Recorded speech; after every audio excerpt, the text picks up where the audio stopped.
All right, Shabbat Shalom, Yasharala, Great Millstone, Louisiana Saints, coming back at you with another live Shabbat lesson. But before we get started, as always, we're going to give all praises, honor, and glory to Yahweh, Yahweh, Bahashem, Bahashem, Yahweh Shai, Bahashem, Bahakodash. Yahawashi. Double honors to the apostles and elders of the Great Millstone, and Shalom to the hopeful elect. Shabbat Shalom. So Shalom. today we're just going to go into a topic that's very somber, very sobering, but it's something that's well needed for the body. You know, we prophesy about the downfall of Babylon. We prophesy about the death of two-thirds. We prophesy about mass destruction. And so what does that mean? There's going to come a time very soon, and it's already starting, where a lot of brothers in the faith, a lot of family members of brothers in the faith are going to start dropping dead and just falling by the wayside. And it's very important that you have an understanding of death. You have an understanding of the Most High's relationship with death, and so you don't bug out. You know, as it tells you in Isaiah 33:6, wisdom and knowledge is going to be the stability of our times, and that wisdom and knowledge comes from the scriptures. So we're just going to start with the First Thessalonians 4. This is First Thessalonians 4.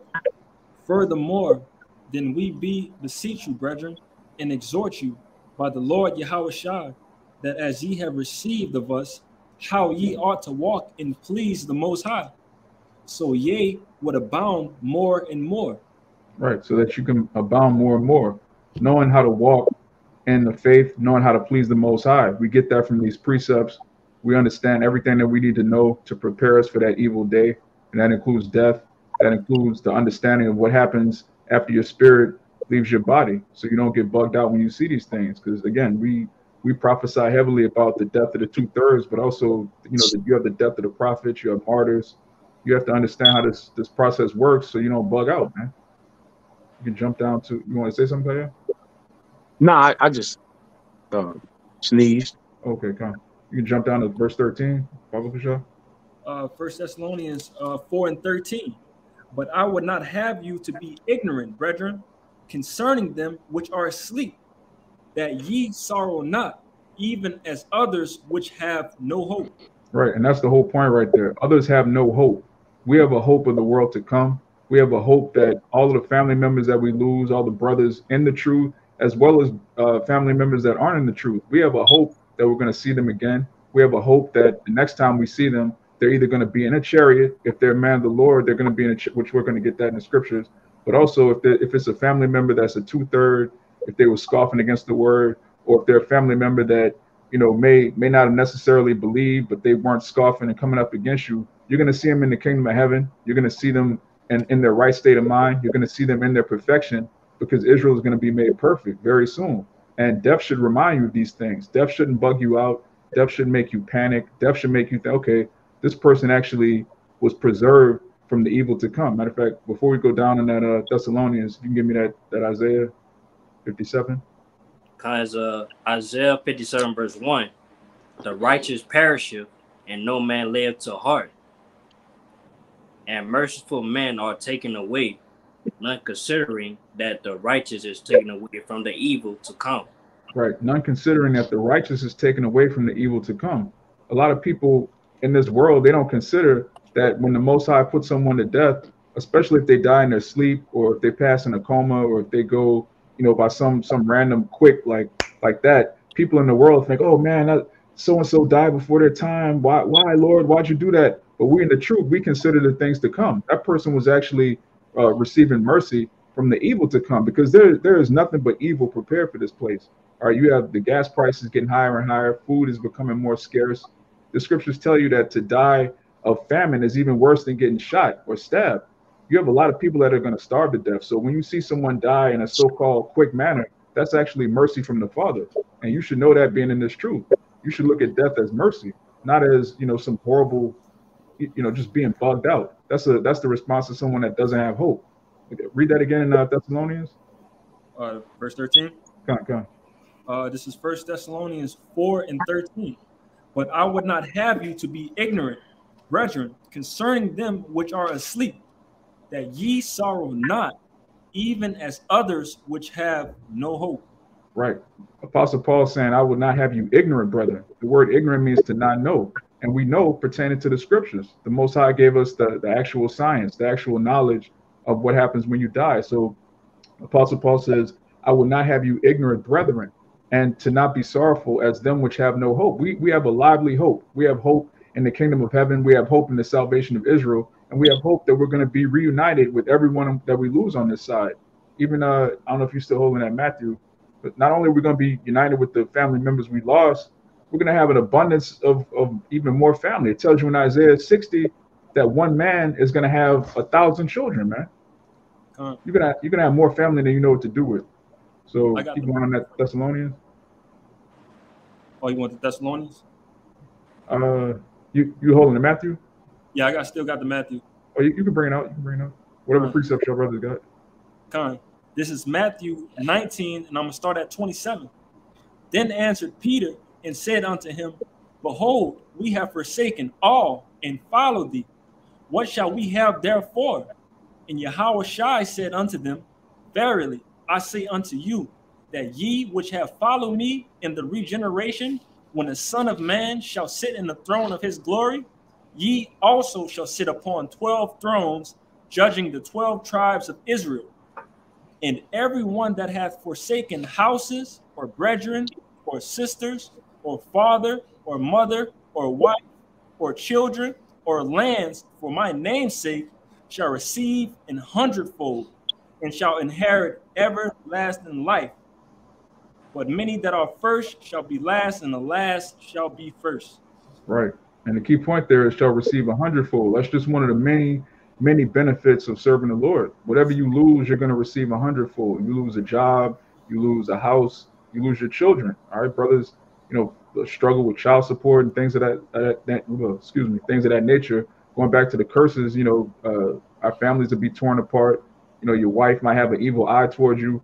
Don't even sweat that, man. In the kingdom, you'll have 100 wives, 1,000 children, man. So if you lose family members, you have to keep pushing. Don't let death make you bitter and turn you against the Lord, turn you against the brotherhood, or make you feel like, woe is me.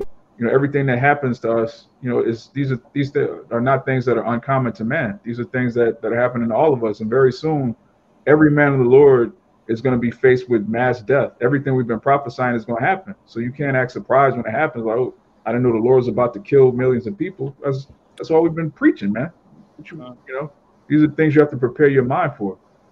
If I can add real quick, like you said, we're going to get them back. But the most beautiful part is that we're going to get them all back in their right mind. But everything is going to be perfect. Then we ain't got to worry about the wickedness and, the stupidity of our family members, and so on. Like, everything is going to be beautiful and perfect in that kingdom. I brought this out. We are those men. Hey, about to add, I was talking to the brother Raya earlier, and we was talking about some of the similarities of the things. Is like, what was it we was thinking about what's going to happen? Like, it's like, we've been talking about this all this time, so nothing really should come to a shock. It's like what we thought. We just was gonna be talking forever, like nothing was gonna come to pass. All right, these words are manifesting, man. And we knew the scriptures will manifest themselves. We just gotta be willing. If we willing to, be walking in that day, and the scepter was coming, man. Because the words, the words of the book is bound. They're gonna happen, man. You gotta do it. Yeah, I got to, only a man. The scripture tell you right here that I'm holding in Sirach 41. Only a man that feels that debt is bitter. That's only a man that's living in his possessions. You living for your house, your car, your woman, these things in the world. So you're gonna find debt bitter. You're gonna find Hey, we don't. It is what it is, man. We are up here accepting anything the Lord brings to us, man. Cold-heartedly, it just is what it is. Because we have, but we say that to say this. We do have the opportunity of hope. We hope in the Lord that we receive salvation. We doing a whole lot better than most out here, than the majority, the bulk of the people out here, especially the Israelites, man. The average everyday common Israelites, we doing way better than them. At least we putting our right foot forward. You can break it down, Amawad. This is the book of Sirach 41, and I'm gonna read down to 3. I'm gonna start at 1 and read down to 3. It says, "O debt, how bitter is the remembrance of thee to a man that liveth at rest in his possessions, unto the man that has nothing to vex him, and that has prosperity in all things, yea, unto him that is yet able to receive meat. It says, oh, death. Go ahead. Yeah, so the first verse is telling you, death is bitter to someone that's basically in the world. When you read Sirach 41:1, it's basically describing the exact opposite of a man of the Lord. Someone that's not vexed by anything, someone that's resting in their possessions, someone that's comfortable in this world. Oh, how bitter is death to that person, because they're enjoying their so-called life. Yahushua said you have to hate your own life to follow him. So if you hate your own life, and which, as we're going to get in Corinthians, it's better to be with the Lord, you're going to have the exact opposite perspective as someone that just loves everything about this current life. Like, death has to be the worst thing ever if you're enjoying every second of life. But if you, you got it, huh? Hey, that's why Yahushua came and took what? The sting of death away. Because again, that sting to certain people, like you say, is better because they're dying what? They're dying, they trying to save their life. All right. That's why that gonna be that much more bitter. All right, because they're trying to hold on to something that's inevitable. Like, you have to die if you're not being saved. That's what I don't think people is understanding, man. All right, if you're not getting saved by the Lord, the opposite end of that is death, man. All right, that's why Yahweh tried to come and take that sting away from it, man. You got it, bro. Yeah, and a lot of our people are dead men walking, dead women walking. They don't even know. Scripture says, if you living in pleasure, you dead while you live. You're already dead. You just animated, basically. You're not alive, but you're animated. You can keep going on that. That's right. Yeah, verse 2 says, O death, acceptable is thy sentence unto the needy, and unto him who strength faileth, that is now in the last age, and is vexed with all things. All right? And to him that departed and has lost patience, fear not the sentence of death. Remember them that has been before thee, and that cometh after. For this is the sentence of the Lord over all flesh. Right. The scripture says, fear not the death, the sentence of death. And that's the mentality you're supposed to have as a man of the Lord. That second Maccabees 7 spirit, that spirit of, whatever the Lord has prepared for me, if this is how it's meant for my story to end, I'm going to accept it manfully. I'm not going to, squeal like a goat. I'm going to take it like a sheep, which is to just accept the judgment of the Lord and understanding what happens after that. You're going to be present with the Lord. It's not like your spirit's going to just disappear and poof, and you don't exist anymore. These people have all sorts of weird ideologies. You go to hell and Satan is poking you and you're on fire forever. All of this madness. When you come into the truth, one of the reasons that we tear down strongholds and go into these wayward philosophies is not just to sound deep or anything like this, so you can understand that all of these philosophies are set up to increase your fear of death, to increase your fear of this world. You're supposed to fear Yahweh Ba'ashem Yahweh Shai, and once you do that, nothing else should really shake you or make you panic or bug out. I got a precept to back up what you're saying, because ultimately too, Jacob's trouble, these things are happening.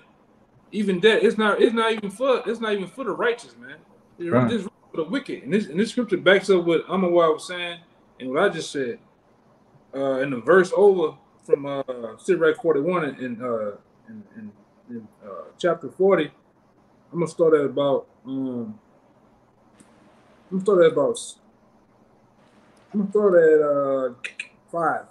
The point is in 9, 10, and 11. It says wrath, envy, trouble, and inquiringness, fear, and debt, and anger, and strife, in the times of rest unto his bed, his night sleep do it change his knowledge.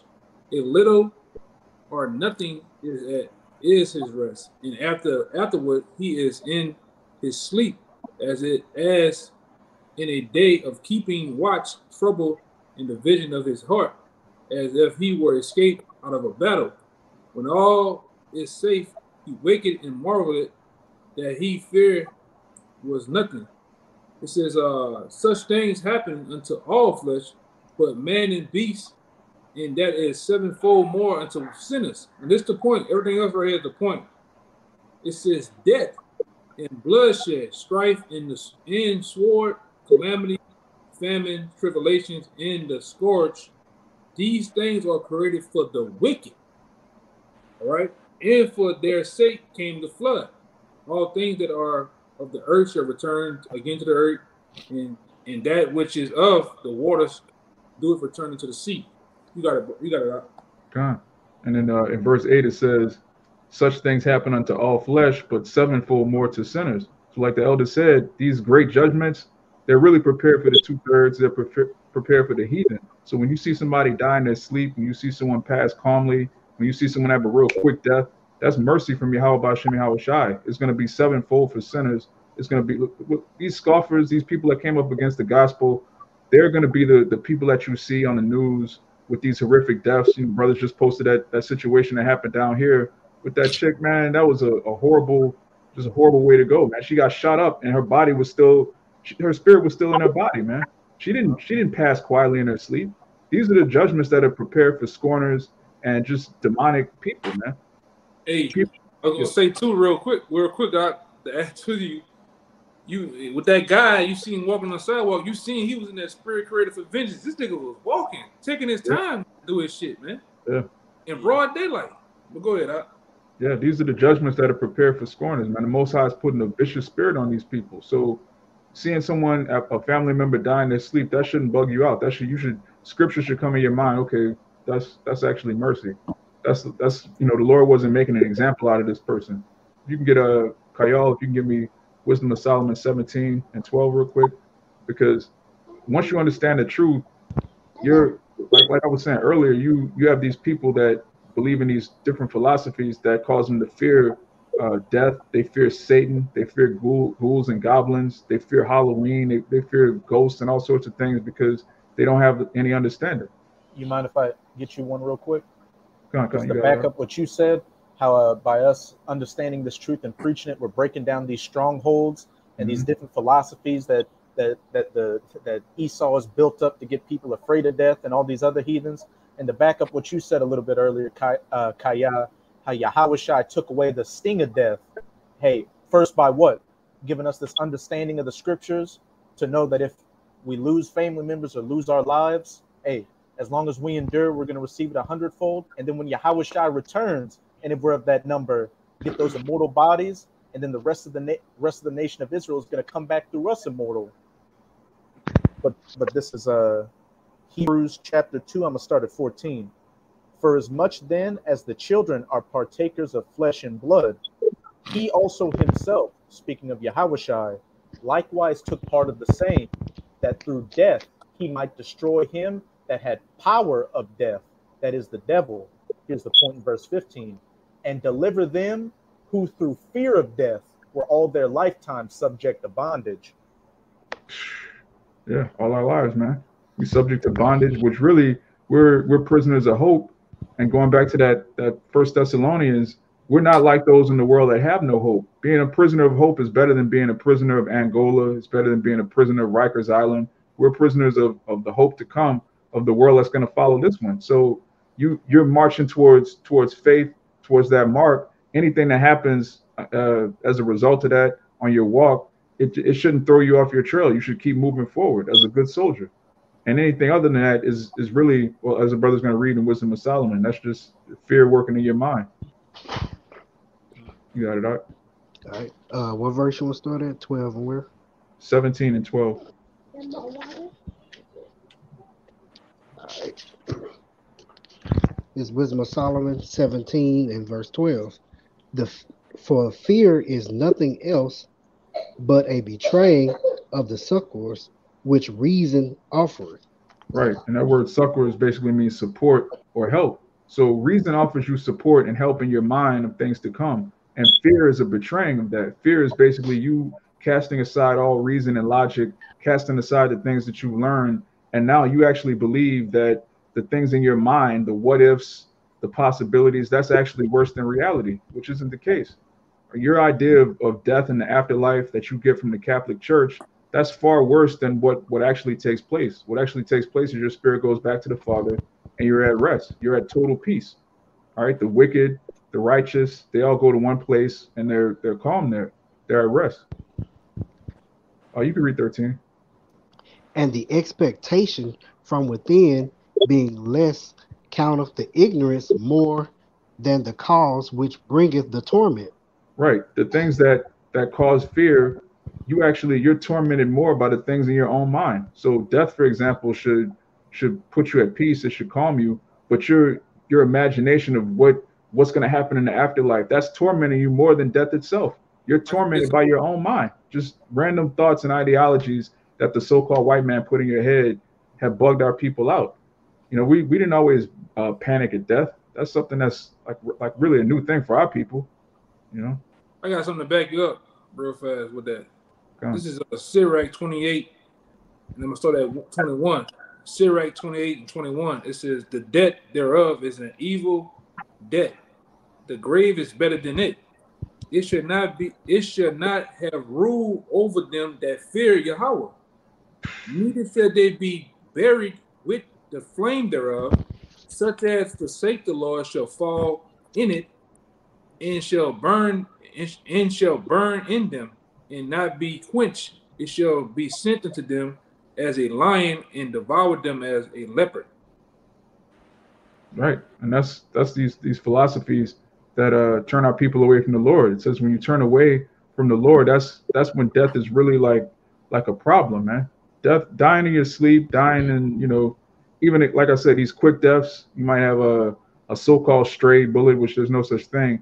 But when you get taken out real quick and painlessly, man, that's mercy. But when you're tortured, when you're just brutally suffering and you're not in the truth at all, you're not suffering for righteousness' sake, you're just suffering because you love this world and the Lord is torturing you, man, that's judgment.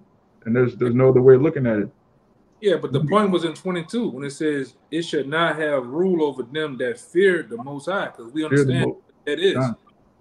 All right, we're taking the role, we're taking the place of our ancient forefathers. All right, our ancient foremothers in them. They understood.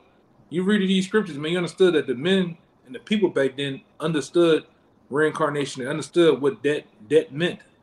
They knew where they was going at too. You know, going back to Peter, I believe it's 2 Corinthians 12, something like that, with Peter.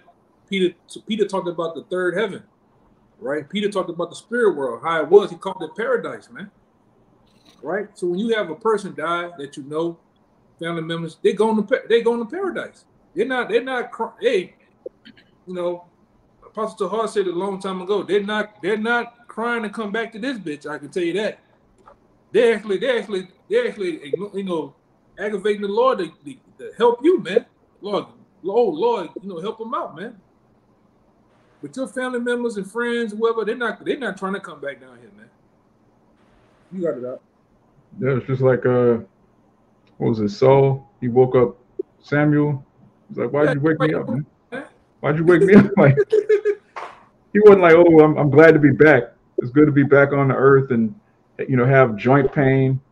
You know, it's good to be hungry nah, man, your spirit is totally, you're in paradise. All right. You can get while we're on the subject, you can get that 2 Corinthians out. Yeah, I think it's 2 Corinthians. Yeah, that's it. 2 Corinthians 1 and read down. You want me to get that? Oh, you wanted to get 1? I was gonna get 5. I was talking about 2 Corinthians 12, 1. You gonna get 5? Come on. Yeah, just read down and get the whole, you know. No, he talking about chapter 5. My bad. About I was talking about 12. Whenever you're ready for it. Come on. We could start at the 5. Okay. 12. You got it, Kalai. It's 2 Corinthians chapter 5 and 1. It says, "For we know that if our earthly house of this tabernacle were dissolved, we have a building of Yahweh, a house not made of hands, eternal in the heavens." Right. We have we have a heavenly tabernacle that's not built with hands, man. We have a spiritual body, just like the Most High.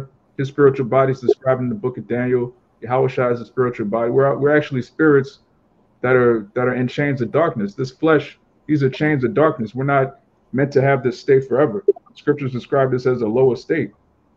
So when you return to your first estate, that's not a bad thing. That's just gonna tell you. Keep going. For in this we groan, earnestly desiring to be clothed upon with our house, which is heaven.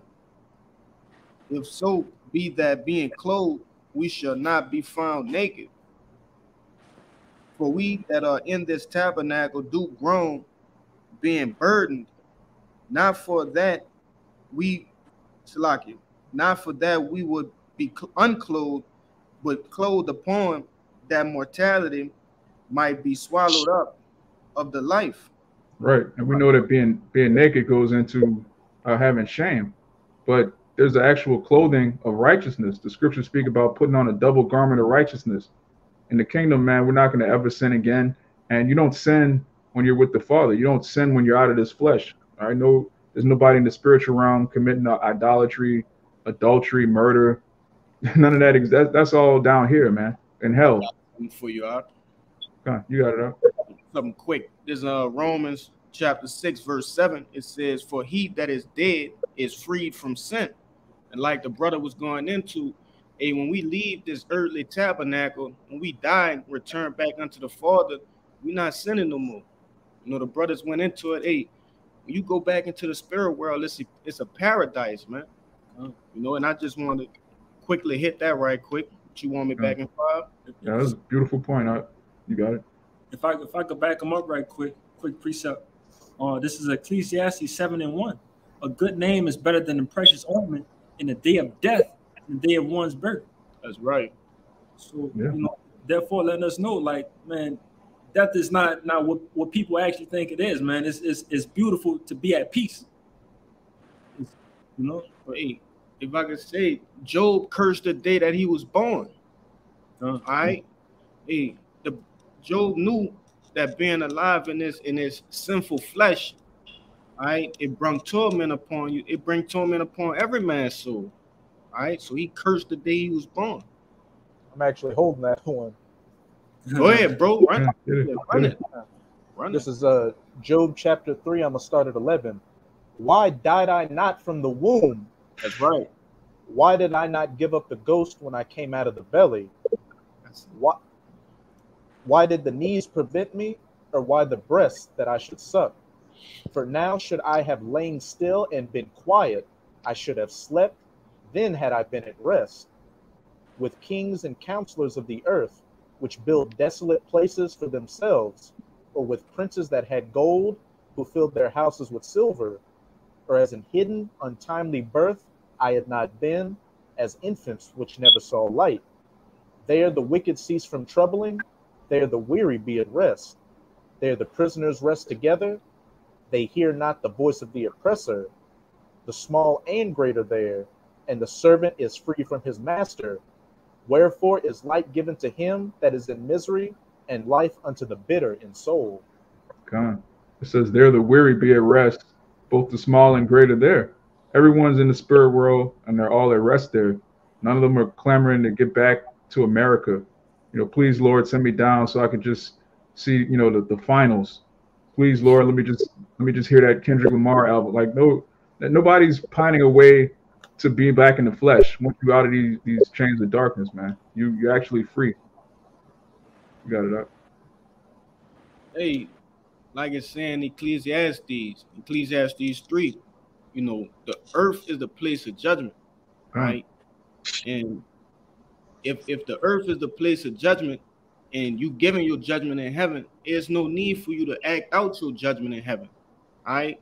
Like the brother's been going into this whole lesson is paradise, you know, in the heavens. But I just wanted to make that point. Hey, real quick to prove, you know, just what the brother saying, man. Who you know died in the heavens? Come on. Huh? There's no record of that. There's no nothing of nothing. Like, there's no nothing saying that someone died in the heavens. Only thing bring forth death is sin. Sin, bro. So it's telling you clearly, like, they don't sin there. They don't go off. You don't have sex. You don't do, like you say, in your celestial body, you can't do the things in your terrestrial body, man. But the Lord is going, that's why it's going to be what? When the men of the Lord do come back down, we gonna have the celestial blended with the terrestrial, man. All right? Yeah, we're gonna be extraterrestrial. Yeah, we're gonna be extraterrestrial. Not like the green-headed bugs they talk. Oh, the extraterrestrial. Yeah. No, you're gonna see men with beards, 9 foot tall, 10 foot tall, man. On earth, carrying judgment out. With being celestial and terrestrial beings simultaneously, man. Come on, man. Indeed. You got it, bro. But nobody died in the heaven. Last we recorded, there's no record of that. Yeah, the scriptures say on earth as it is in heaven. So if it's perfect order up there, and the kingdom is going to be perfect order down here, it is what it is. That's right. Simple. Let me get back in that 2 Corinthians. Come on. Keep going. This verse 5. Now he that hath wrought us for the self same thing is Yahweh, who also had given us the earnest of the Spirit. Therefore, we are always confident, knowing that whilst we are at home in the body, we are absent from the Lord. Right. And that word earnest means down payment or pledge. So if we have this gospel, which is the earnest of the Spirit, it says, therefore, we are confident, which confident means with faith, knowing that while we are at home in the body, we are absent from the Lord. So those of us that are in the truth, those of us that have the name of the Lord, the understanding, the will, the prophecies, we know that right now, we're in basically absent from the Lord, meaning even though the Lord's with us, we're physically down here. We're not up in the spirit world yet, but we have an understanding of the spirit world. As the brother just read in Job, the weary cease from rest, cease from troubling. They're at rest, and we know that, and we have a hope of going back to the Father. You got it? And if I could just make a point, it said being confident. And on the flip side of that, that's why the men of the Lord wouldn't stressed about dying. They knew exactly where they were going. They had confidence with that. They had faith in that. And they was aware of reincarnation, just like the elders Yakanan spoke about. When those men knew, when they would go rest with their fathers, when David, particular men was like, bury me with my father. They knew that they had a appointed time. It even explains that in Job. Yeah, it says in Job 14 that, Job 19 as well, that the Lord had appointed me a day and to call me back, man, from my debt. And he said, Job was like, and I waited for it because I knew that it would come around, man. First James believe it's Job, 19 or is either 14? It's one of them that he appointed me a day and called him back, man. But this, real quick to go into what I'm saying too. Sirach 14 and 17, it says, all flesh waxeth old as a garment. For the covenant from the beginning is, thou shalt die to death. As of the green leaves on a thick tree, some fall and some grow. So is the generation of flesh and blood. One cometh to an end and another is born. See, we know, people die, we reincarnated, we coming back, we funnel back through. We understand that, what reincarnation is. It means means back. Carnation mean what? In the flesh, man. So the flesh, you coming back through the flesh, man. All right? Through, as Solomon said, and what that is, Wisdom of Solomon 7, and I believe in one when he said, every man has the same interest in life, 10 months compacted in blood, from the Yeah. Oh, you see, I think that's Wisdom of Solomon 7 and 1, right? When he speak about Solomon 7. Yeah, he fall, he coming like a birth of every man. He fall to the earth and crying. All right. He swaddled and everything like that. Because we have the understanding of the covenant of the grave, man. All right. There's a covenant of the grave. We get it. Right. It's in 1 Corinthians back and forth. You make a point? I got a precept too. It says, every work rotted and consuming away, and the work of death shall go without. But it says, so is the generation of flesh and blood. One coming to an end and another is born. It's gonna always be reincarnation ain't gonna, except for Edom when they get their judgment, man. They ain't coming back. No, you got it, Doc. You got it, bro. Telling me, yeah. Okay. Yeah, there you go. This one of my favorites. This is Second Esdras 4, and I'm gonna start about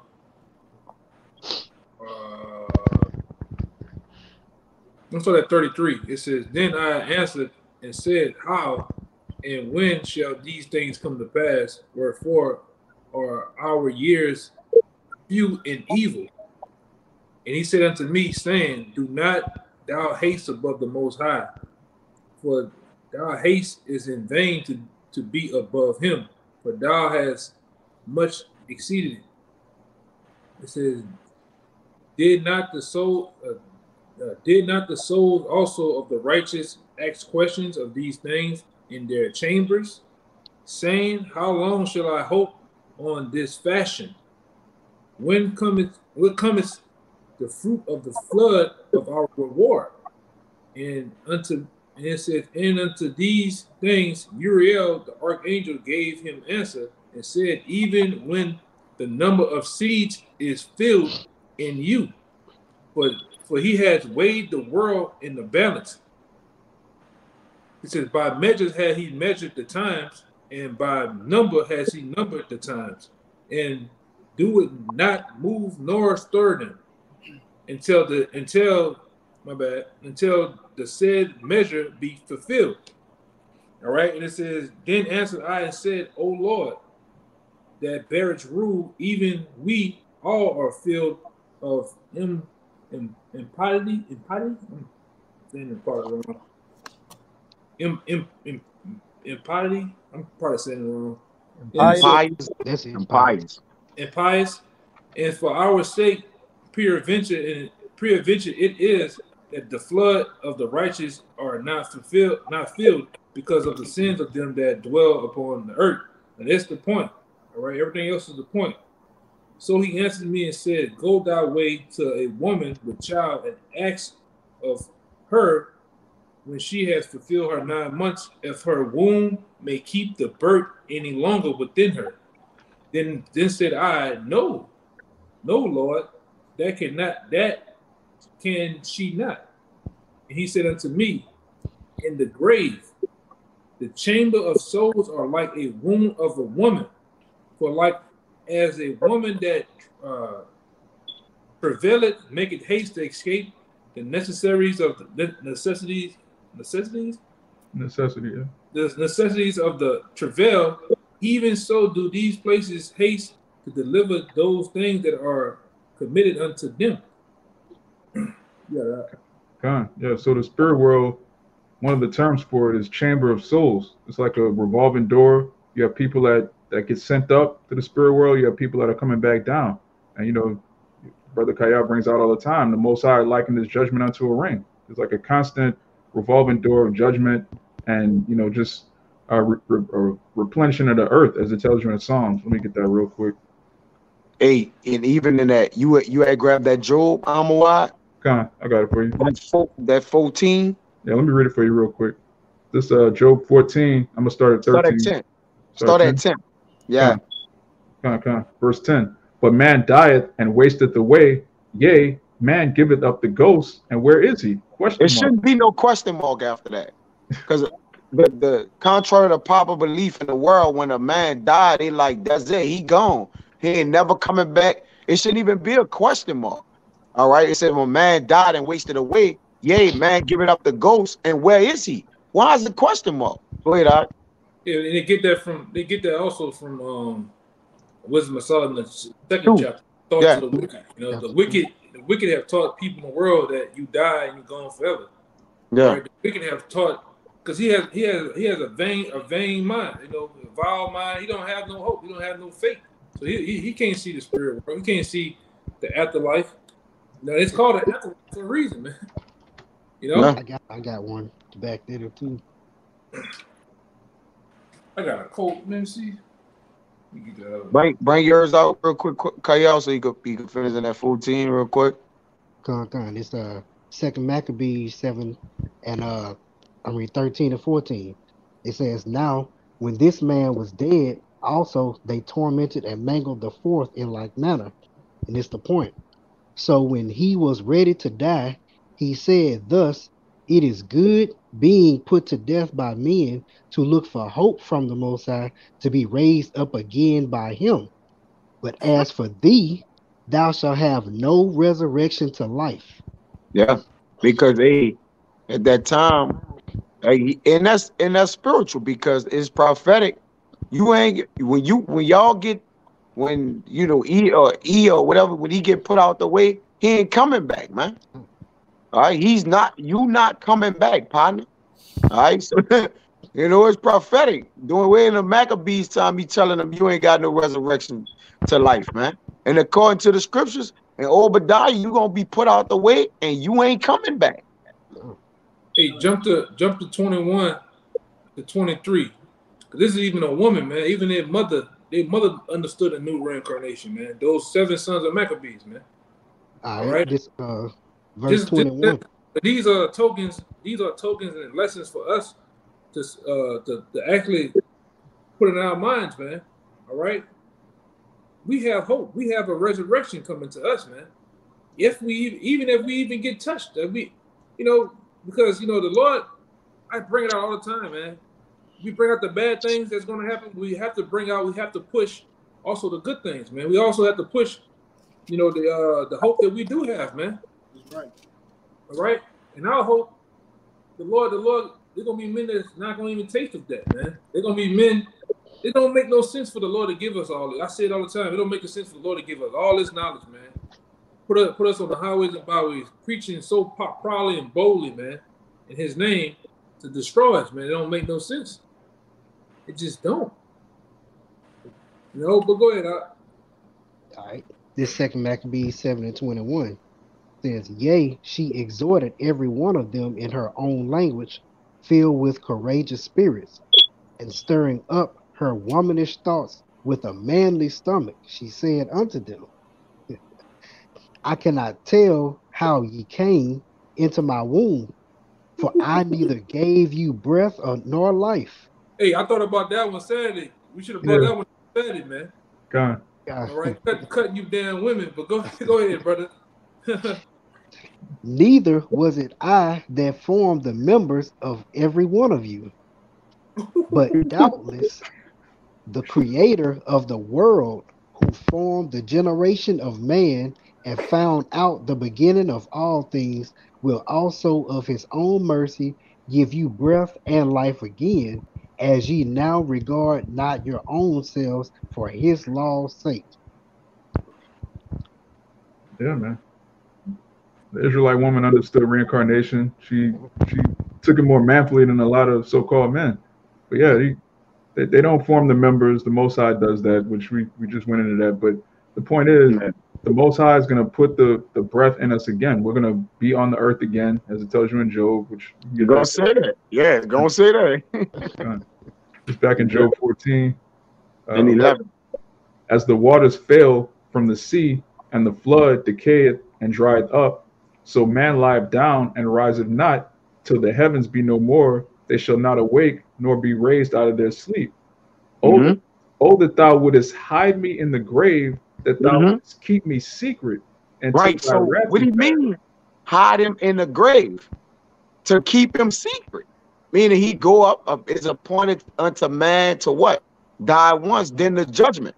So now, when he died as that man, or you die who you are, you gonna get the judgment. Meaning, all right, you gonna be in the heavens in your spiritual body. That's when you're in secret. That you gotta have the understanding to know that, man. Go ahead.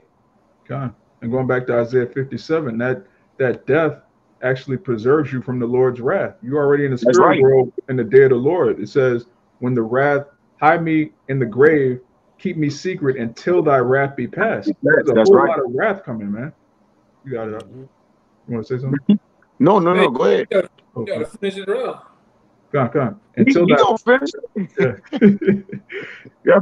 That thou wouldest keep me secret until thy wrath be past, that thou wouldest appoint me a set time and remember me That's when he called your spirit back to you, to the earth. He called your spirit out of the spirit world from your earthly, your spiritual tabernacle that Paul went into in 2 Corinthians 5. All right, into what? A fleshly body. And that's where you got us right now. That's how we able to say we got our judgment.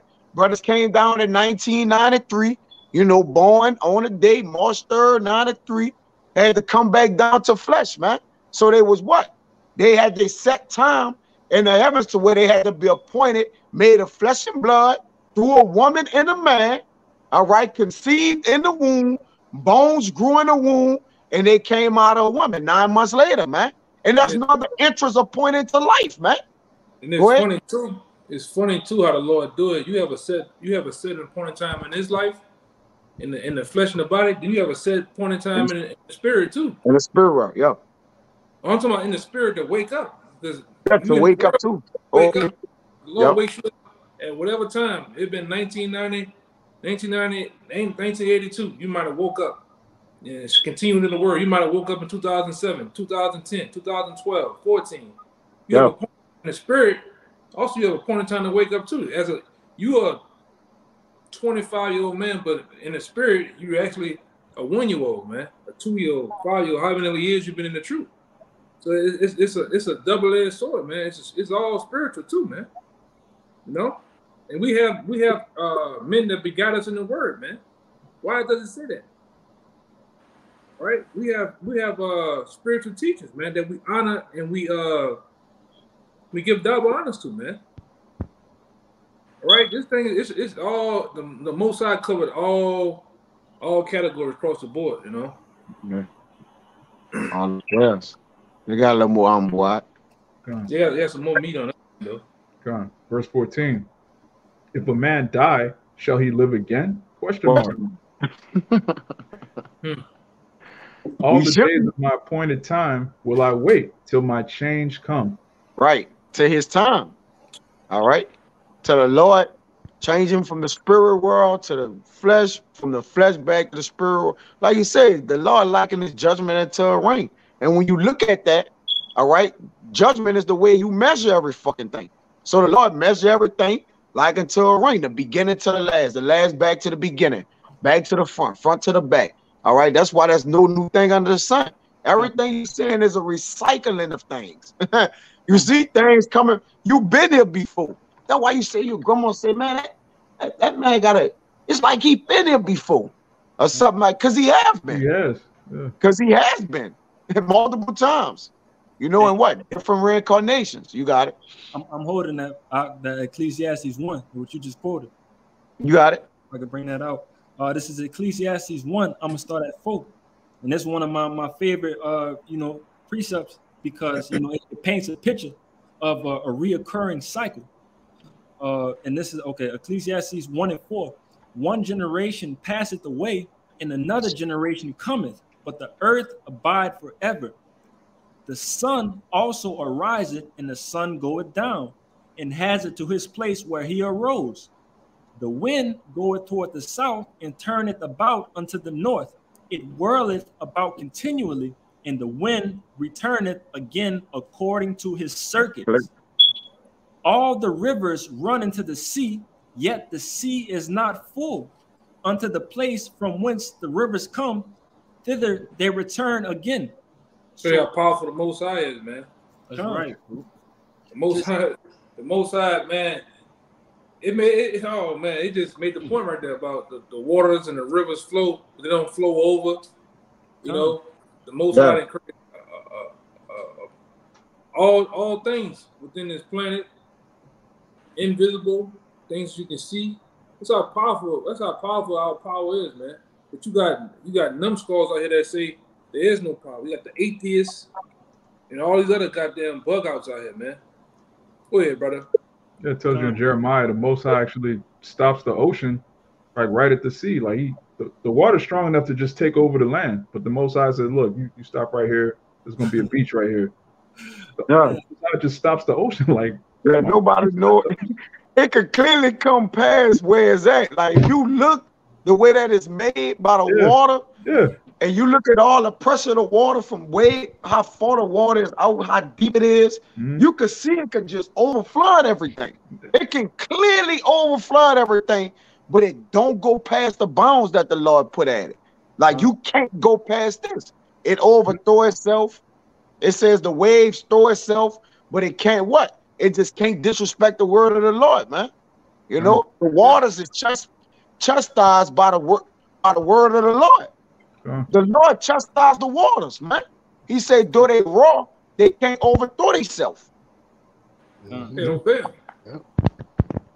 and we know the Most High already flooded the earth once. There's more than enough water on the earth to just cover everything. But the only reason it hasn't, he said he wouldn't do it again. He promised, but he's gonna flood this place with fire. But that's another lesson. You got it out. Keep going. You got it.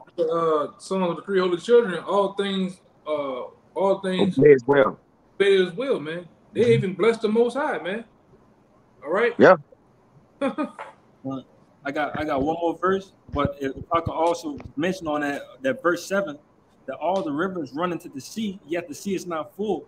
That's probably to me the most vivid, interpretation that you could have, because what happens? The water runs down to the ocean, it rises up into the clouds, and it rains. It's a constant cycle of the water coming down, where the earth will never be, full with water, like you're saying. The water won't overtake the land because it's a constant cycle of the water going through. You did? That happens.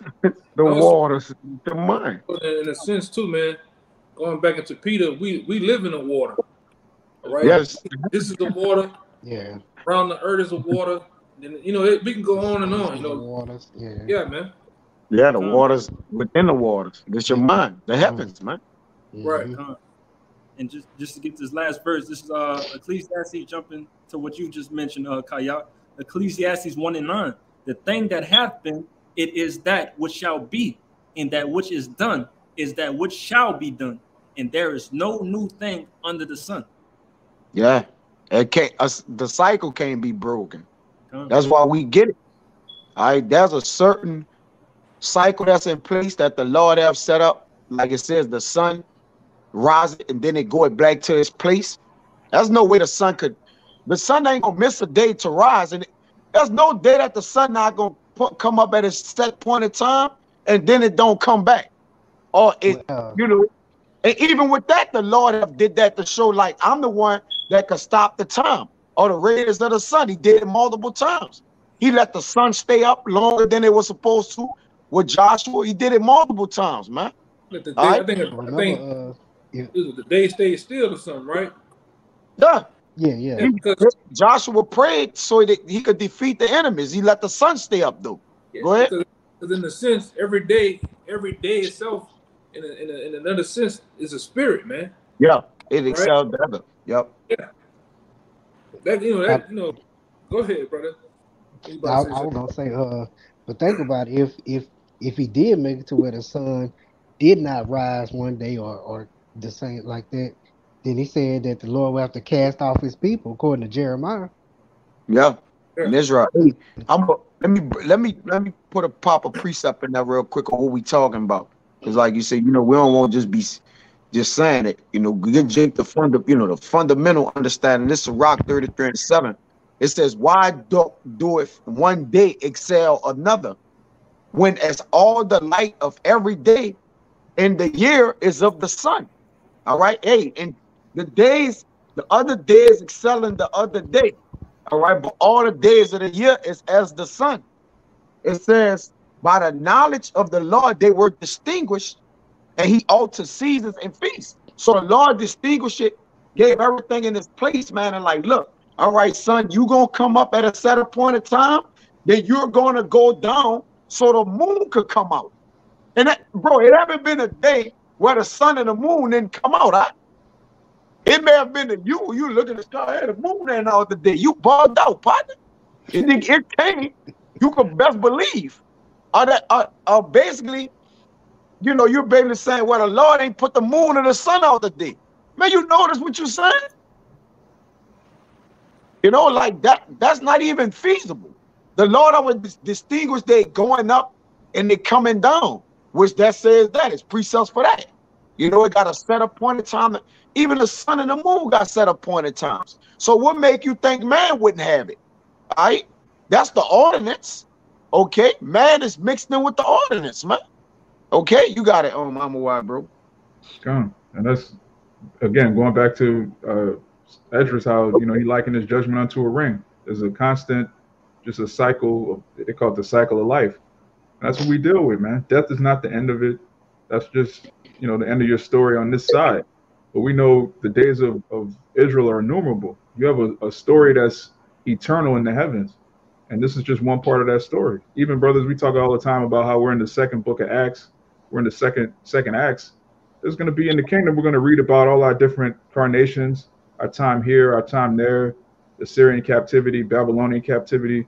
This is just one part of our story. This is not the end of anything. It's just a story that we're playing out for prophecy's sake. You got a point, Kalai? You want to say something? I had a little brief for you. Huh. It's the book of Ecclesiastes, chapter 12, verse 7. It says, "Then shall the dust return to the earth as it was, and the spirit shall return unto Yahweh who gave it." I just basically recapping everything that we just said. Yahweh give the spirit. He sent the spirit on earth to dwell in the earthly tabernacles. Then you die at your set point of time, and then the dust return back to the earth, and your spirit go back to who sent it, which is who? Yahweh. You know what I'm saying? God. And that's plain, man. The dust being the elements in your body that return to the earth, which is where we come from. All right, our bodies, our earthly tabernacles, then our spirit goes back to receive that judgment. Kabar, if you can get Psalms 104 and start at 29, and that cycle takes place so that prophecy can be fulfilled, so that we could receive our judgment and our reward. You have brothers that are going to receive rewards for our works on this side because we did works back in Rome. We followed the Messiah. You have brothers that are going to receive their reward because they walk with Moses instead of them wicked niggas, the murmurers back in Egypt. You have righteous men that have done righteous works in various multiple generations, and you have to come back to receive that reward. You have to come back to see your maker. Like Job said in Job 19, when I'm rised up, I'm gonna see my power in the flesh. I'm gonna see him with my own eyes. You got men who you got it. And you got men who walk righteous in every reincarnation, man. Yeah.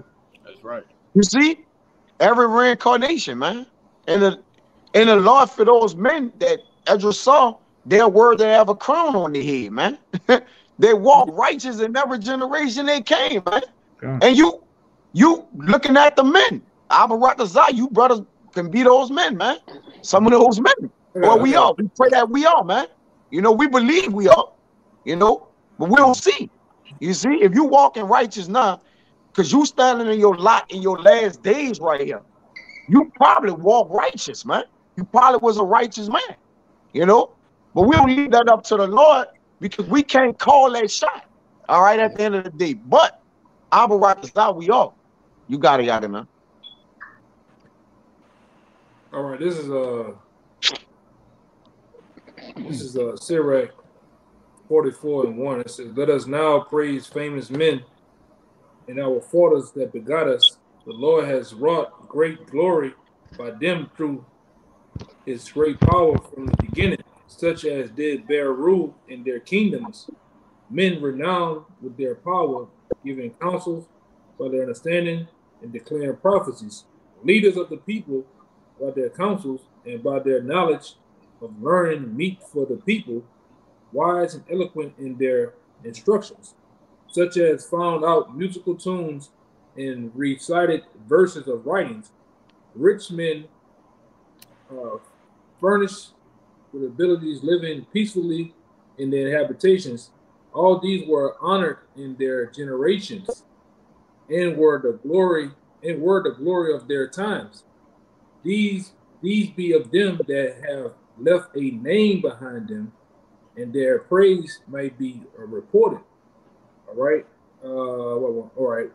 I'm almost. It says in some, and it says some there be have no memorial, who are perished as though they were never been, and come. It says and are become as though they never been born, and their children after them. All right, I'm gonna stop right here, but it says, "But these were merciful men, whose righteousness has not been forgotten." So let's back up. I'm a wide. What you talking about? God. And as you keep going, it says, you know, their seed shall remain forever. You're gonna have a perpetual name in Israel if you serve the Lord, if you're of the elect. And again, that extends on to those that are of the household of faith, not necessarily prophets, but those that believe on Yahweh Shai through the word of the prophets. All right, Yahweh Shai prayed for them too in St. John the 17th chapter. But Kabar, if you got that Psalms 104. What verse? 29 and 30. Because Psalm 104, verse 29. Thou hidest thy face, they are troubled. Thou takest away their breath, they die and return to their dust. Right, going back to Job 14, it says in Job 14, hide me in the grave, keep me secret. And in Psalms 104, it says they are troubled. The Most High takes away their breath, and he hides thy face. He basically puts them in a situation where they're hid from the destruction, they're hid from certain calamities, and they don't have to go through certain prophecies that we prophesy. You know, the famines, the plague, the pestilence. They don't have to deal with that in the spirit world. Nobody's starving in the spiritual realm, worried about the price of food going up. You're at rest. Keep going. Thou sendest for thy spirit, they are created, and thou renewest the face of the earth. Right. Thou renewest the face of the earth. The Most High renews the face of the earth by bringing those same spirits back down, and he puts them in the dust again. That same, you know, potassium, magnesium, all the things in your bones, all the things that are in the soil and the earth, those are the same things in our body. We're made of the earth. That's what the word Adam means, of the ground, Adama. We're he told Adam that.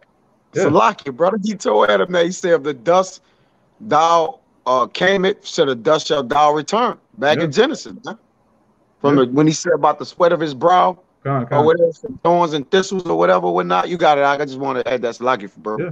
And we're living that. We're living everything the Most High told Adam. You know, we got to work, we got to toil the land, we got to go through all these things. But guess what? He also told Adam, man. The scriptures speak about that second Adam coming, that's doing away with sin.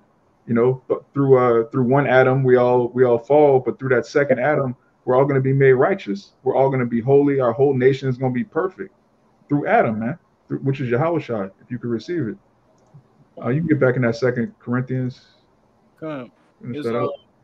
Verse 7, it says, For we walk by faith, not by sight. We are confident, I say, and willing rather to be absent from the body and to be present with the Lord. Wherefore we labor that whether present or absent, we may be accepted of him. For we must all appear before the judgment seat of Hamashiach, that everyone may receive the things done in his holy body, according to that he had done, whether it be good or bad. Right. So again, you're going to be given a reward every time you come on the earth and you fear the Lord, you walk in the spirit, you walk in obedience to the Most High and his Son. You're going to receive a reward for the things done in your body. Why? Because under the sun is the place of judgment, as the brother read. You're going to receive your reward on earth the same way you receive your judgment on earth. So those that serve the Lord, they're going to be given a reward. You're going to be, again, you're going to get 100-fold back everything that you lose. You're going to receive that on earth. You're going to enjoy your family. Everybody you lose on this side, there's really no loss. Let's get back to that Thessalonians. It's going to tell you. Come on. Verse 14. Come on, keep going. Read all the way down. Come on. This is 1 Thessalonians 4 and 14. For if we believe that Yahweh Shai died and rose again, even so them also which sleep in Yahweh Shai will the Most High bring with him. Khan, it says, if we believe, that's a key word right there. If we believe that Yahweh Shai died and rose again, the resurrection that's the cornerstone of our faith. If you don't believe in a power that can raise a man from the so-called dead, how can you believe that he's going to raise a nation from the dead state that we're in right now? How can you believe in any of the prophecies? We actually worship the only power that can reward you after death. He could raise you from the grave. He could keep your spirit in the spiritual realm to hide you from judgment and then bring you back in a chariot, as it's going to say. Keep going. Verse 15. For this we say unto you by the word of the Lord, that we which are alive and remain unto the coming of the Lord shall not prevent them which are asleep. For the Lord himself shall descend from heaven with a shout, and the voice of the archangel, and with the trump of the Most High, and the dead in Hamashiach shall rise first. Right, the dead in the Mashiach shall rise first. They're already going to be on the chariot. Those men that stood stiffly for the name, if they become martyrs, or if they die in some strange calamity, if anything happens to them, they're already, listen, it tells you in Romans 8 that nothing can separate us from the love of Yahweh, which is in Yahweh Shai. That includes death. Death can't even separate us from the love of the Lord. That's how powerful this is. Keep going. Verse 17, then we which are alive and remain shall be caught up together with them in the clouds to meet the Lord in the air, and so shall we ever be with the Lord. Right, brothers know that those clouds are chariots, so-called UFOs that are just making themselves known right now. They're clearly sending us a message that we're about to get out of here. Every time we go into WhatsApp, this is brothers seeing chariots. Now it's on the news. You got mainstream news talking about, we don't know what this is. We called, NASA, they don't know what it is. We call this person, they don't know what it is. The heathen are freaking out, man, because those clouds are making themselves known. And who's in those clouds? Our brothers. Keep on. Verse 18, wherefore comfort one another with these words. Right, comfort one another with these words. The Holy Scriptures is known as what? The Comforter. We're comforted by knowing what's going to happen, who we are, where we come from. The Most High gave us our heritage back. He gave us an understanding of all things, including the afterlife. These people don't have that understanding. So-called Christians, so-called Muslims, so-called woke Negroes, they don't know what happens when they go to the Spirit. We just read it. We read it in Job. We read it in Corinthians, Hebrews. We know what happens. Esdras. We're comforted by these words. We're comforted by Yahweh Bashem Yahweh Shai and that knowledge that he gave us, that wisdom and knowledge. So you shouldn't be bugged out by death. If you've been in the truth for 10 years, 5 years, 6 months, you should be grounded in the spirit to know that all these things are a part of prophecy. They're all a part of the Lord's movie. And if you're a man of the Lord, it's part of your movie. It's part of your story. Every man of the Lord has his own story. You have family members that believe. You have family members that scoff, all of which you're going to see again. That's just part of your story. You can't take it personally. That's the story that the Most High wrote for you. If I could add to you right quick, me and Kabar was just talking about it the other day. This Isaiah 33:6, wisdom and knowledge should be the stability of our times. It's something that's, it may seem very simple, but if you meditate on that, that's real deep of how these scriptures and having faith in Yahweh Bashem Yahweh Shai, of how that'll numb us to this entire world and everything that's happening to what's going on. Like, it's literally our stability. That's what's holding us up in these times. Yeah. Hey, Yeah. if I, Also to strengthen. We got 107.2. What? What's up? We had like 108. Okay. Yeah. Go on. You were gonna say something, Goliath? Hey, Kaya, you brought this out a while back. You know what I'm saying? In Matthew 24, where it said that what it say, the love of many shall wax cold. Now that's twofold. All right, yeah, you got the love of many shall wax cold with the wicked, they killing each other, whatever, but also with the righteous as well. It's not that we don't love our family, but like we just brought out this whole lesson. We understand where you go when you die. All right. And like the brother just brought out, like Bayan just said, hey, we become more numb to these things. All right. Like, hey, it said in Isaiah 33, wisdom and knowledge should be the stability of our times. You know what I'm saying? Yeah, it's a balance. When we look at balance of things, the Lord, not just he gonna have you have that wax and coal of that love on both sides of the spectrum, right? Right. The Lord don't do nothing in a false balance is abomination to the Lord. So for everything that's done, you got to look at the other side of things. And that's how you make all the judgments with everything. All right. No matter what it is, whether we bringing it out in the truth, we got to look at the balance of things. Y'all cannot sit it. The elder brother said it. Well, we tell y'all the bad shit. We gonna have to tell y'all the good shit too, man. Like, we can't just be on here all the time just giving you the bad news. It's good Titans. All right. It's a balance to everything. And that's how we fully clear the whole spectrum of everything, man, by always understanding the balance to everything. You got to do, bro. God, that tells you in Romans that all things work to the good of them that believe. Even the so-called bad news is part of the gospel, which the word gospel means good news. It's good that this place is going to be destroyed. It's good that 2/3 are going to be put down, that they're not going to be wicked anymore. They're not going to be scoffing anymore. These things are all good at the end of the day. If I can say real quick, y'all brothers brought this out, multiple times. Even though we getting cut, they going through these scriptures, we gonna get cut by this. But also, when we going into the night, like I said, this is something that's also gonna heal those wounds that was cut. We getting comforted right now. Yeah. You got it, Ryan. Wounds of the wound. You got it. Yeah, it's just I'm gonna just read verse, and it really doesn't need to be broken down. It speaks for itself. In Wisdom of Solomon, chapter 3, and it kind of encapsulates everything we've been talking about. No need to fear death. If that's your lot, as long as you endure until the end like a soldier, you're going to receive that crown. And ultimately, you receive everything 100-fold, and everything's going to be put in its perfect order. This is Wisdom of Solomon 3. I'm going to start at 1. But the souls of the righteous are in the hand of the Most High, and there shall no torment touch them. In the sight of the unwise, they seem to die, and their departure is taken for misery, and they're going from us to be utter destruction, but they are in peace. Somebody without the knowledge, wisdom, and understanding, death is the worst thing going, especially suffering as a man of the Lord. We know that the majority of these people out here look at what we're doing as a foolish thing, a futile thing, not considering our works. For though they be punished in the sight of men, yet is their hope full of immortality. And having been a little chastised, they shall be greatly rewarded. For the Most High proved them and found them worthy for himself. As gold in the furnace hath he tried them and received them as a burnt offering.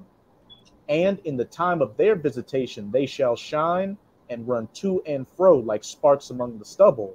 They shall judge the nations and have dominion over the people, and their Lord shall reign forever. Con, hey, read verse 9. Oh, con. They that put their trust in him shall understand the truth, and such as be faithful in love shall abide with him. For grace and mercy is to his saints, and he hath care for his elect. Right, the Most High have care for his elect, and those that put their trust in Yahweh B'Shem Yahweh Shai are going to understand the truth. We're going to understand death. We're going to understand reincarnation. We're going to understand the chariots coming back with our brethren. And all these things are, again, part of the gospel. They all work to the good.